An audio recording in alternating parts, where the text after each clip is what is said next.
Now, most of my Black sisters, we are functional depression. We can go and work, hold down 2 or 3 jobs, do what we got to do. We come back home, take care of the kids, get them all together, and then we in our room and we sleeping and crying ourselves to sleep at night. Not wanting to do anything or go anywhere or connect, but we know we got to go to work because we got to take care of the kids. Baby, if you go home and put yourself in timeout. If you're not having a good day, don't you go mess up somebody else's day. Welcome back again to the podcast, The Kitchen Table, where I'm your host, Jannetta Brass, LCSW, Licensed Clinical Social Work. And this week, guess what we're going to be talking about today, you guys? We are going to be talking about how childhood lays the foundation for mental health. Yes. This is a pretty sticky subject and topic, but I think that we need to start having discussion. And that's the whole purpose of me doing this podcast. I want everybody to start having discussions about mental health, bringing awareness of mental health and mental illness. And also I'm going to be talking about parenting and parenting tools and issues and stuff. So I want to bring about awareness. So if we start having the conversations, we will start getting comfortable with it. And it also can help with decreasing the stigma around mental health and mental illness. So we're going to explore how mental health is shaped in childhood, how early experience creates the foundation for emotional well-being or mental illness, and what can we do to foster a resilience in our children. So, and why does this matter? Because early childhood experience shapes the brain development. I'm going to get a little into my parent thing that I like to teach. And by the way, I do teach a free parenting class. It's on Zoom. I'm actually going into the 5th week next week. So it's not a class that you can just, sign up for in the middle, but I will give you further information when the next class starts, and how you can sign up and to become the best parent, because I'm tired of us, I'm going to say us, me included, saying, oh, I did my best. It's time for us to do better than our best. And the way to do that is that you go and get you some help. You go take some classes and you go get educated so you have the tools and the means to do better than your best, because our kids deserve it. I mean, look at our children now, and some of the products of our fruit and our labor, and it kind of tells us about us, but that's a whole nother subject and topic another day. The first 7 years of a child's life is very important. It is the years where the foundation of the brain is being developed, and whatever behavior patterns, thought patterns that you're going to have for the rest of your life, that is the concrete of the brain. And so the brain always reverts back to what it knows. And so when you do not have a strong, firm, healthy foundation, then we have issues. And the thing about it is, the earlier that you detect that, and the sooner you go and get help, the better you become a better person in your best you. The older you get, it's hard. So, back a long time ago when I was growing up, the people, my parents, aunties, them, they used to say that people are stuck in their ways. And it's actually true. People can get stuck in their ways because of whatever their brain default has been for all their life, which, remember, it was laid, the foundation was laid, the print was laid during the first 7 years of the child's life. So can you imagine what type of foundation is that if your home environment is unstable? If you live in an environment where there is a lot of things going on. Some people has drug addiction. So some parents had drugs addiction. I know back in the 80s, we dealt with the crack cocaine in the Black and brown American community. And so a lot of grandmas had to raise those kids. And for the Black and brown people, we didn't really get the help that we need. They just sent us to prison. And then we have the opiate crisis. And that's been going on for the last 20, 25 years. And they are doing it different with the opiate crisis. But the majority of the people with the opiate crisis are not Black and brown people. And so they have treatment plans for them, and they're making sure that they get the treatment. So the approach was different from either or, but they both had the same impact on their children's life and on their family life. And the difference this time around is that you don't have too many grandmas that are taking their grandkids and raising them. Like our grandmas these days are like in their 30s, great-grandmas in their 40s, great-great-grandmas in their 50s, and great-great-great-grandmas in their 60s. They still living life.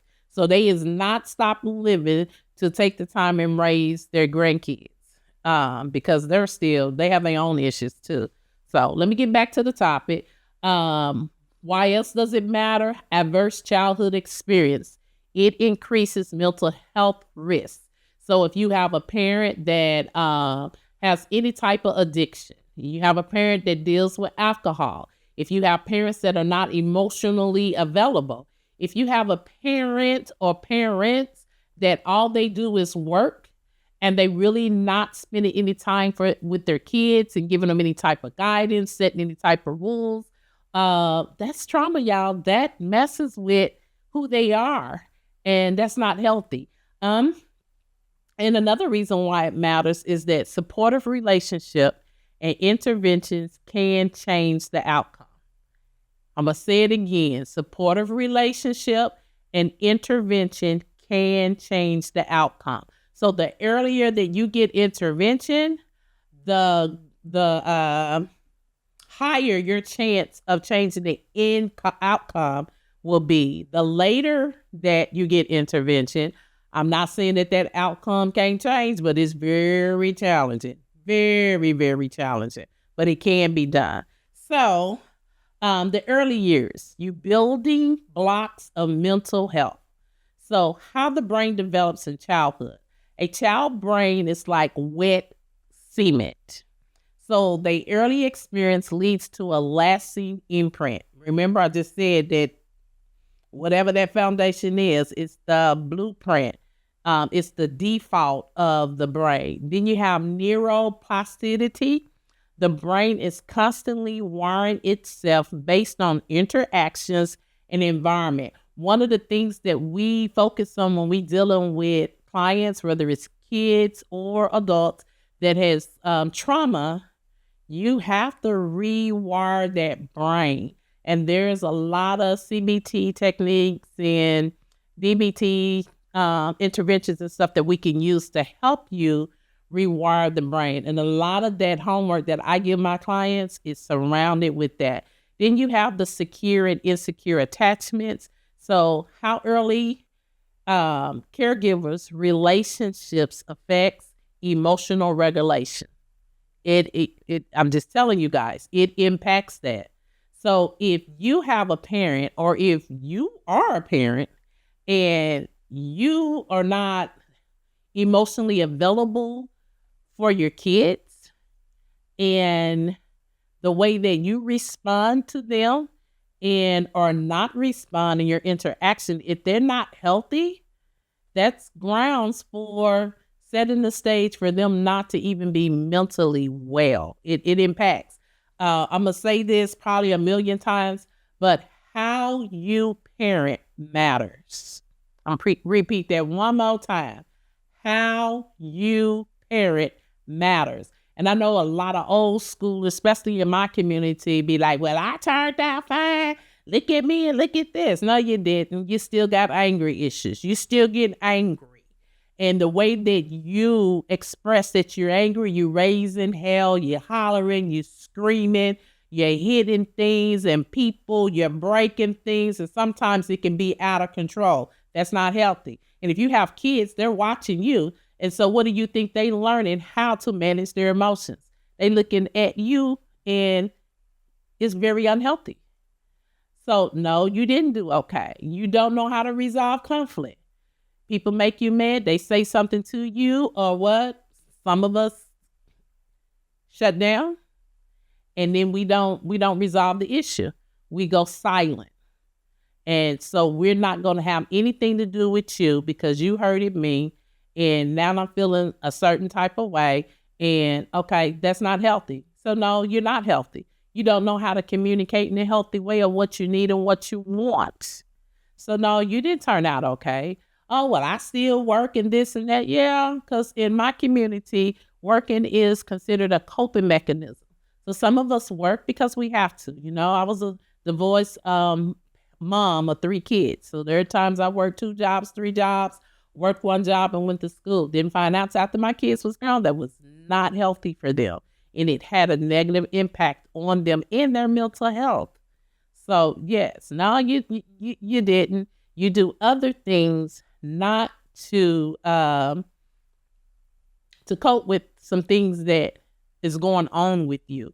You don't even have the language for what's going on with you. That's why you need to go get a therapist, a mental health therapist that's licensed. Yeah, not your pastor. Go get a mental health therapist that's licensed. And they can help you with that. The role of early stress, the difference between healthy stress and toxic stress. So healthy stress is just we having a hard time, just a little challenges, but we able to weather through that. And then toxic stress is trauma. And that's trauma could be an incident that happened one time where you thought that you was going to lose your life or you could have lost your life. And we'll go deeper into that probably on the next one and talk about the different types of trauma. So the foundation of emotional well-being, emotional regulation, children learn to manage their emotions, once again, through how the caregiver responds. So let me give you another example.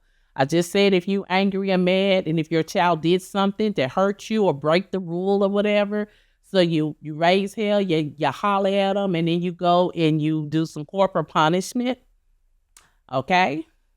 Guess what they gonna do when somebody at school make them mad and the teacher make them mad? They gonna raise hell too. They gonna break things. They gonna yell and they gonna throw them hands on them. And so they learned that from the parents. So it's not what you tell your child. It is the behaviors that you're modeling. So if you want them to model good, healthy behaviors and know how to regulate their emotions, you're going to have to do it because half of what you say, they don't listen, they don't hear it. What's speaking louder is what you're doing. Self-esteem and identity. Early validation shapes confidence and self-worth. I'm going to say that again. Early validation and confidence, it shapes self-worth. I hate when I hear parents calling their kids bees and hoes. That's not good for them. Or telling them, oh, you just like your mama. You just like your daddy. And if you do not have a positive outlook about your dad and they know that and feel that, they know that's a bad thing. So when you don't do that and you're not giving positive information, this is the foundation of where mental health starts. So now they don't feel good about themselves. They don't feel like they're a good person. They don't feel like they likable or lovable, and they have feelings of rejections. And you may not have to say anything to your kids, but every child, whether you are minor or adult, when you're around your parents or your caregiver, they can feel the disgust that you have with them. You don't have to say nothing, but they feel those vibes. And so when they're not getting that, it plays a part on their confidence in who they are and how they feel about themselves. And one thing that I'm going to get back on this subject, but one thing that I have to tell you, you cannot give your child what you didn't have. So if you didn't get it, you can't give it to your child. You only can give them what you have. And most of all, that's where we say, well, I did my best. Let's do better than your best. Go and get educated. Go take some parenting classes because You want to do better. And I hear a lot of people like, oh, and I was one of them too. I'm going to raise my kids different. I'm not going to raise them like I was raised and da this. And so, but the thing with that can happen. But if you don't go and take classes, you don't know what you're going to be doing. So it's a trial and error. And then after you get frustrated and you're not getting the results that you want, what does the brain does? It always revert back to what it knows. So you got to go and take some parenting classes. Trust and relationships, secure attachments, build the ability to form healthy relationships. So the relationship and how you raise your kids really helps them if they're going to have secure attachments and healthy relationships. So if you always angry and mad with your friends and your family, y'all always getting into it, and then you isolate yourself, and so it's you solo with your kids and stuff, and they're not seeing healthy relationships, and all they seeing is toxic. That's what they learning what life and relationships should be, whether it's romanticship, whether it's kinship, whether it's workship or friendship. That's what they're learning. The next thing is how childhood shapes mental illness. So adverse childhood experience and their impact. The ACE, and that's also an assessment, and I give to all of my clients, are traumatic events in the client's life, in the child's life. So abuse. Abuse can be physical, it can be emotional, it can be SA.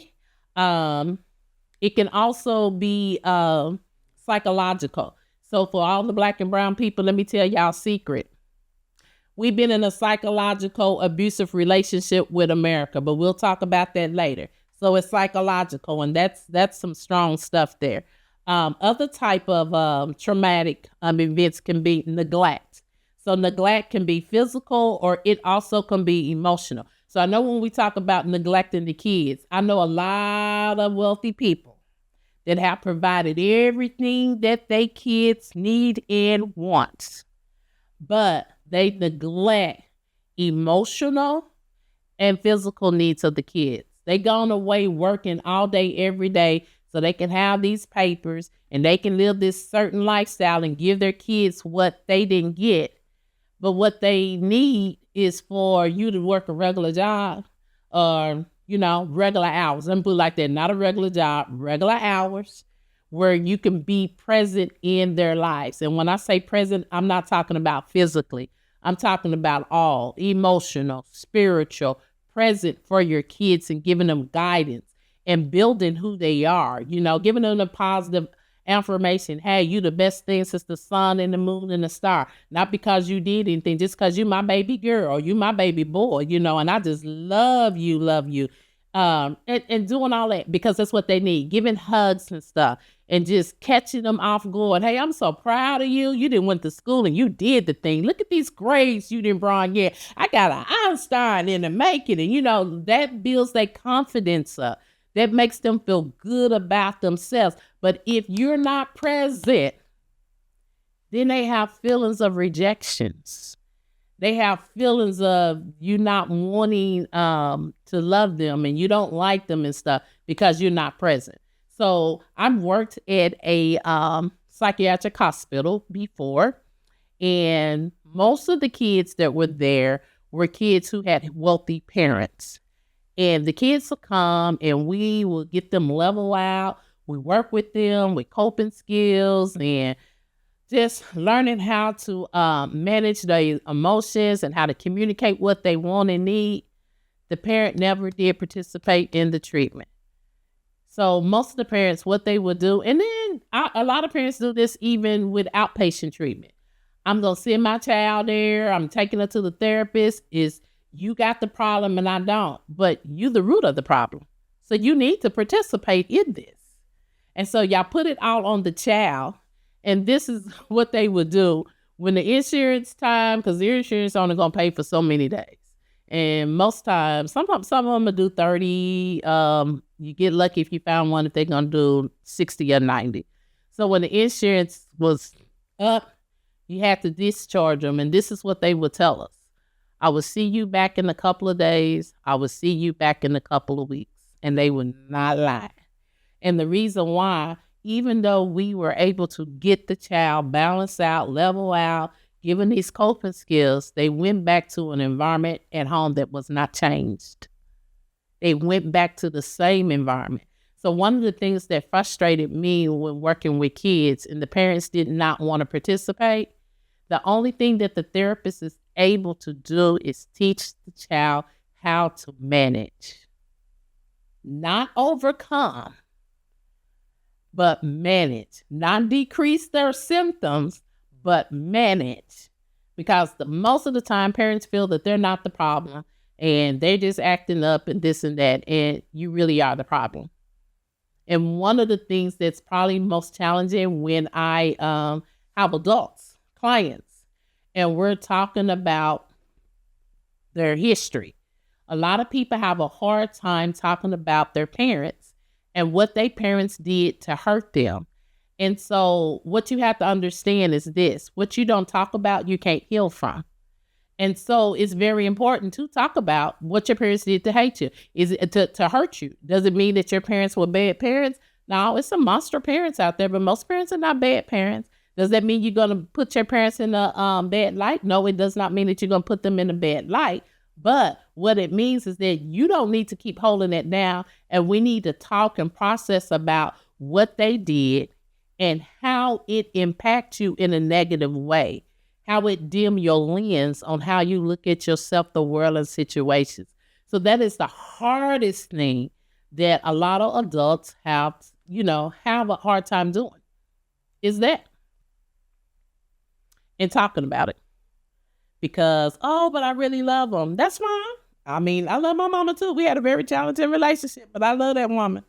But never have a hard time talking about some things she did and said that hurted me, and did have a problem letting her know neither, But it didn't mean that I didn't love her.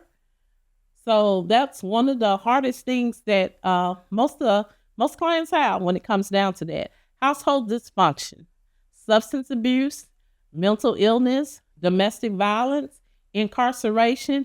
All of these are things that can be traumatizing to the child. And when you're constantly living in that type of environment, all kind of stuff is going on the inside, especially in their mind and head. And they really, really need some help with that. And parents, you guys need to be going to go to therapy too. Even if your kids is not, you need to be going to therapy. Everybody need a therapist. Some people, y'all need one every week until you go through your healing. And once you get through your healing, then you may not need to go as every week. You just might need to go and get a check-in, do a check-in.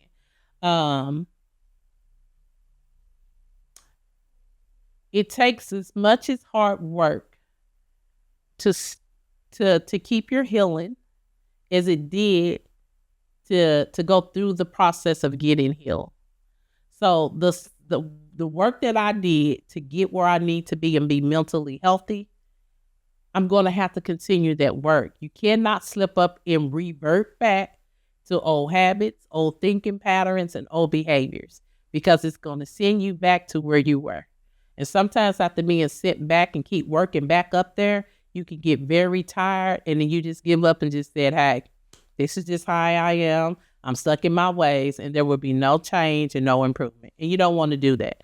A high ACE score correlates with a greater risk of anxiety, domestic violence. Reading the wrong thing. Anxiety, depression, PTSD, and substance use disorder in adulthood. Chronic stress in childhood. It increased the cortisol levels. That's why we got a lot of kids that are overweight and and looking like they're pregnant, but they're not, because that's where most of that stress and stuff is in their guts. Parents, I, for the life of me, don't understand how you go and work on your health and start eating healthy so you can be healthy, but you're still feeding your child junk food. All the stuff is in the food is not healthy. That plays a lot too in mental health too. I want to encourage you guys is you got to teach discipline. You do not want to be undisciplined when you are with the meals and snacks that you're giving your kids. You want to start those healthy habits when they're Kids, remember the first 7 years of their lives are the most important. So you need to make sure that that blueprint that you laying down for their health is a healthy blueprint and they're eating healthy. Am I saying don't be eating cookies and, candy and stuff? No, but discipline in that. And that's one of my struggles. Y'all, look, I am 1 pound cake away from being obese. Oh, look, and I know how to cook them from scratch. Yes.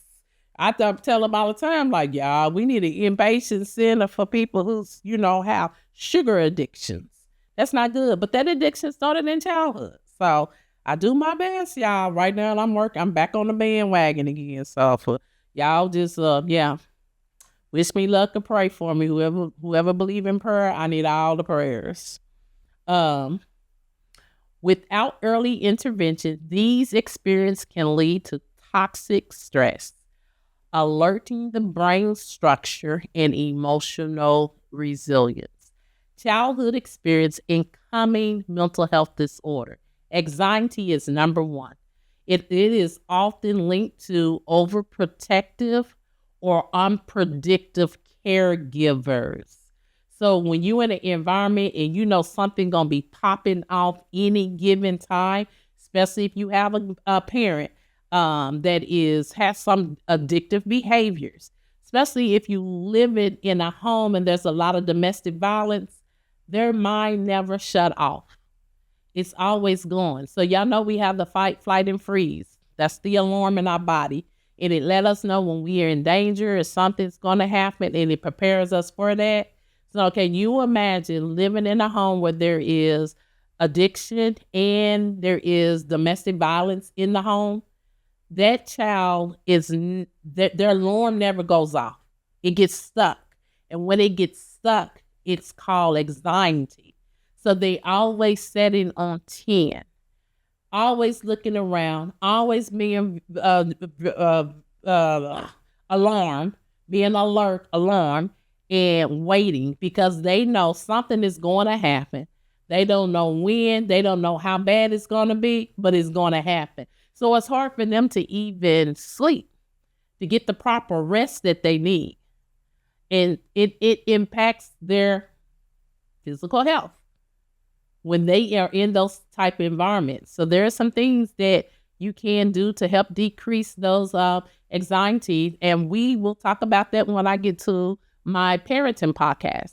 Another thing is depression. Emotional neglect or invalidation can shape negative self-perspectives. Those harmful core beliefs that I was talking about, like I'm not good enough, I'm not lovable, I'm not likable. That's when all this is formed. That's the foundation that is formed. And when it comes down to depression, the symptoms in children are different from when they are in adults. So we as adults, we can probably pull down the shade, go lay down in the dark. We don't want to be bothered. We checked out, right? Now, most of my Black sisters, we are functional depression. We can go and work, hold down 2 or 3 jobs, do what we got to do. We come back home, take care of the kids, get them all together, and then we in our room and we sleeping and crying ourselves to sleep at night. Not wanting to do anything or go anywhere or connect, but we know we got to go to work because we got to take care of the kids. Now, when kids are depressed, it comes out in their behaviors. They irritable, they're angry, and they agitated a lot. And so some people want to think, oh, they got some behavior issues. No, that's depression. So y'all remember when I told y'all with the first podcast for y'all to go and research depression symptoms in children and what they look like. So don't take my word. I want you to go and research all this information that I'm giving you guys. Go and research. Go research what core beliefs are. When do they start? How do they impact and what they look like? Go do your research. Go get you some receipts. PTSD and trauma disorders, exposure to violence, abuse, or loss can create lifelong trauma responses. So some of y'all adults have these trauma childlike responses and don't even know because you've been doing it so long and everybody in your circle respond exactly alike or similar. So we now have normalized some unhealthy responses. Borderline personality disorder. Woo! Often that is rooted in early instability, in invalidation, and attachment disruption.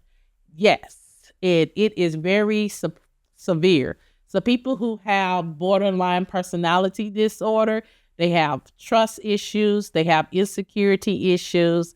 They man, they want to have relationships, all types, whether it's friend, kinship, or what they want to feel accepted and wanted. And they a little crazy. They're not a little crazy. Their behaviors can be a little crazy. Let me correct that. Their behaviors can be a little crazy. As far as being obsessive with whether it's, kinship, friendship, romanticship, it can be very, very frightening. It can get them to the point where you can be doing or saying stuff and then they feel that as a rejection and they are very suicidal. They they have a lot of SIs and they will try to attempt even to get you back. They will say all kind of stuff just to get you back, even though the relationship is toxic. But their need to feel secure, their need to be in good harmony and having good relationships, that's just because they didn't get that in childhood, but it was very, very severe. So go and research borderline personality disorder to see what that looks like. How childhood trauma shapes one woman's mental health. So let me read this case study to you. And I'm just going to make up a name because I don't like to, use names. And I can make up a name and you'd probably think I'm talking about you, but I'm not. So we're going to say Miss Cornbread, okay? So this is Miss Cornbread's story. Miss Cornbread grew up in a home where emotional needs were ignored. Her mother had untreated depression and her father was distant, no connection at all. So signs of mental health struggles. As a child, she was labeled overly sensitive and struggled with anxiety. As a teen, she experienced a deep sadness but didn't know it was depression.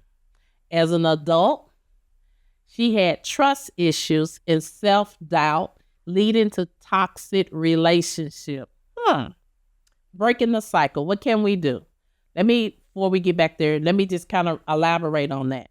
These are things that you struggle with when you don't go get help. It starts in childhood, and then it goes into your teenage years, and then it goes into adulthood. And one of the things that I want to kind of elaborate on, toxic relationships. So let me give you an example what a toxic relationship like. So take, for instance, you had a very challenging childhood life, and then you met Mr. Cornbread. And he had a very challenging childhood life, and y'all kind of went through some similar things, similar traumas and stuff, and there was some things that y'all needed that didn't get met. So y'all meet each other, and now y'all talking about these things. And so you're feeling good, and he's feeling good because y'all understand each other because y'all situation was similar. And so now the plan is, well, I can give you what I didn't get, and you can give me what I didn't get because neither one of us got what we needed. So we're going to try to give that to each other, right? That all sounds good and gushy, don't it? But the downside of that is you can't give somebody something that you never had. And that's the struggle with that. And we call those trauma bonds. And we will talk about that in the next session. So let's move right along. Breaking the cycle. So breaking the cycle, one of the things that you can do is when you're in therapy, once again, we can use CBT, cognitive behavior therapy, DBT. And so what Miss Cornbread learned is to reframe her negative thoughts. She built healthy coping mechanisms like mindfulness and compassion. And today, Miss Cornbread, she works as an advocate for childhood mental health awareness. So even though she had all those struggles, she went and got help and she broke the cycle. She went to a therapist. They gave her tools. They gave her coping skills. And today she's thriving. So once again, we need to make sure, that y'all go get help. Go get help. If y'all go to the doctor and the doctor say y'all got cancer, what the first thing y'all gonna do? You're going to go get a second opinion. They're getting ready to go take all these tests, and you're going to decide if you want to be treated and what type of treatment. You got to be the same thing with mental health. So if you go get a diagnosis, they're going to help you with what can we do to treat that. And there are a lot of interventions that you can use to treat it. It don't necessarily always have to be medicine, but some of you guys need some medicine to level off. And there are some diagnoses that no matter what, you're going to always need some medication. So how to foster strong mental health in children. So we're going to do preventing mental health struggles from an early age. Secure attachment, making sure that you respond to your children's emotions with empathy and being consistent with that. Emotional validation. Teach the kid that your feelings are real and it's okay. We in a society today where they think if you cry, you weak. If you talking about your feelings and you telling them, hey, look, you done made me angry and I don't like this and this, that, and the third. Oh, you weak. We don't do that. Y'all rather for us to be violent. I hate to see those reality shows, especially the girls that look like me. I mean, like, y'all, this is what we doing. Y'all really need to go get a therapist. Like, this is not a good look. And just think, you have other women, teenagers watching these shows, and you have kids watching them, because I know some parents let their kids watch that mess. And this is what they're learning. They are learning to normalize unhealthy behaviors. And that's not good. And you have to why am I acting like this? Where did I learn this from? Go back to your childhood and travel back and see how some of the behaviors that your parents have that you now have, and you then bring it up to a whole nother level. Healthy coping skills, encouraging breathing exercise, journaling, and play as emotional outlets. Structure and routine. Encouraging structure and routine, predictability, helping kids feel safe and reduce anxiety. So I'm going to say this.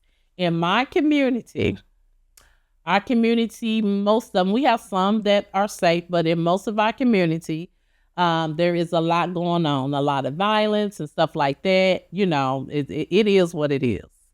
And so the reason why you don't really hear of any mass shootings in a predominantly Black and brown school is because our schools are like a safe haven. They are like church for us. We know if we go to school, we're going to get a meal, because some kids are not eating healthy. Not only are we going to get a meal, shout out to all the good teachers out there. You're going to give that child a hug. You're going to give them some positive information. They know what is going to happen from the time they get there to the time they leave. There is a structure. There is a schedule. So it provides them with safety. So they know when they go to school and they love going to school, I'm going to get a hug. I'm going to get some encouragement. And so that is providing them that.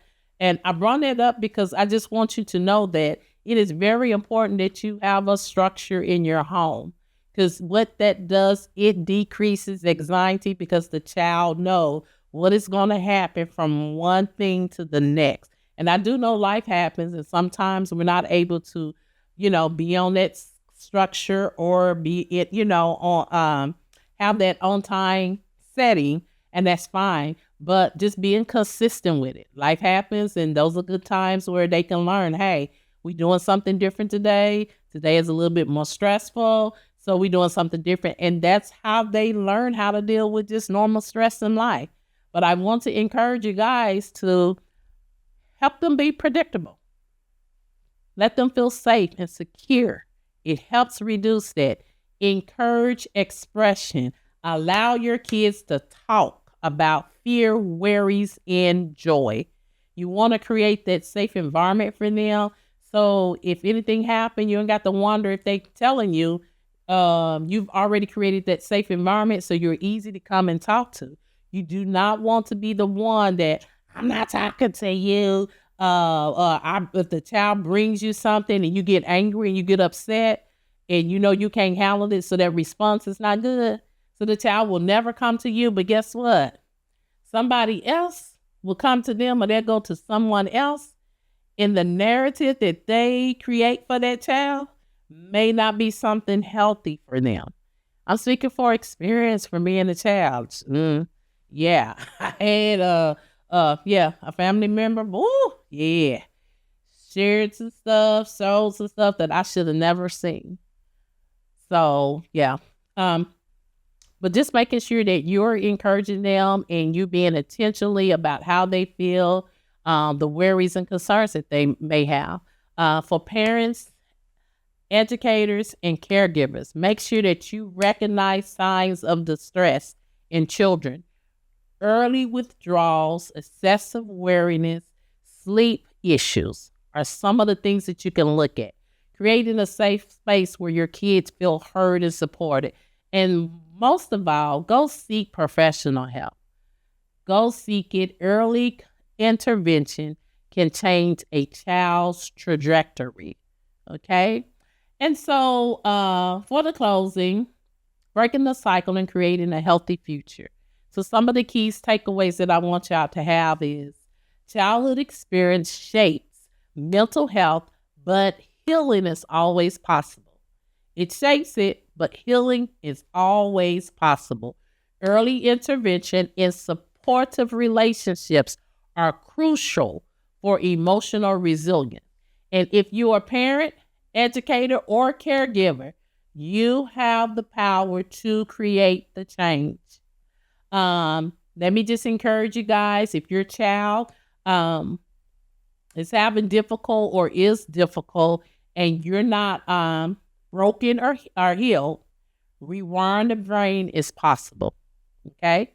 If your childhood was difficult, let me clear that a little bit. If your childhood was difficult and you are broken and need to be healed, rewiring the brain is possible. If you are raising children, every small amount of support makes the difference. And so I'm just going to do a call of action. Share this episode with your friends, with parents, caregivers, foster care parents, guardians. Make sure that you share this with them so you can get some help and you can get a little insight on things that, you can do that can help. And if you want more resources, check out your local mental health services within your area. I know in my area, we have Credos, we have Family and Children's Services, we have, what's the other one name? They one of the big ones too.